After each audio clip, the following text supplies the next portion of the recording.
മാറ്റിയിട്ട് തറവാട്ടിലേക്ക് പോവാൻ വേണ്ടിയിട്ട് ഇറങ്ങിയാണ് വീട്ടിൽ നിന്ന് തറവാട്ടിലേക്ക് ഒരു 5 മിനിറ്റേ ഉള്ളൂ കേട്ടോ നടക്കാന്. പെരിയ പെരിയ കാട് താണ്ടി കടല താണ്ടി മലയെല്ലാം താണ്ടി സത്യം പറഞ്ഞാൽ അങ്ങനെയൊക്കെയാണ് തറവാട്ടിലേക്ക് പോകേണ്ടി വഴി. ഈ വീടിന്റെ വേറൊരു മാമന്റെ വീടാണ് കേട്ടോ. അങ്ങനെ അവിടുന്ന് വെറും 2 മിനിറ്റ് കൊണ്ട് ഞാൻ തറവാട്ടിലേക്ക് എത്തിയ. ഈ കാണുന്നതാണ് ഇന്റെ തറവാട്. അങ്ങനെ നേരെ അവിടേക്ക് കയറി ചെല്ലുമ്പോൾ ഞാൻ കണ്ടത് ഇന്റെ പാത്തു എന്തെല്ലാമോ സാധനങ്ങൾ ഉണ്ടാക്കുക കേട്ടോ. കാരണം അവിടെ ചെറിയൊരു പരിപാടി ഉണ്ട്, ഒരു ചെറിയ മൗലൂദ് കഴിക്കണ്ടേനു കേട്ടോ. അതിന് വേണ്ടിയിട്ട് ഉണ്ടാക്കിയ ഈ സംഭവം എനിക്കൊരു പണി തന്നി. ഇതിന്റെ തോടൊക്കെ അടർത്തിയാണ്ട് മാറ്റി കൊടുക്കാൻ ഞാൻ എന്റെ പണി നല്ല വൃത്തിക്ക് അങ്ങോട്ട് ചെയ്ത് കൊടുത്തേ.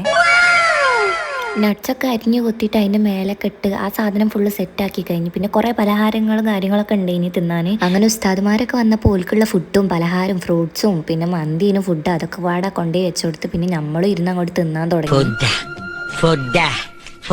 ഫുഡൊക്കെ കഴിച്ചിട്ട് നമ്മൾ നേരത്തെ ഉണ്ടാക്കി വെച്ച സാധനം തിന്നിട്ട് ഞാൻ അവിടെ നേരെ വീട്ടിൽ പോയി. അപ്പോൾ എത്ര ഉള്ളൂ. Okay bye.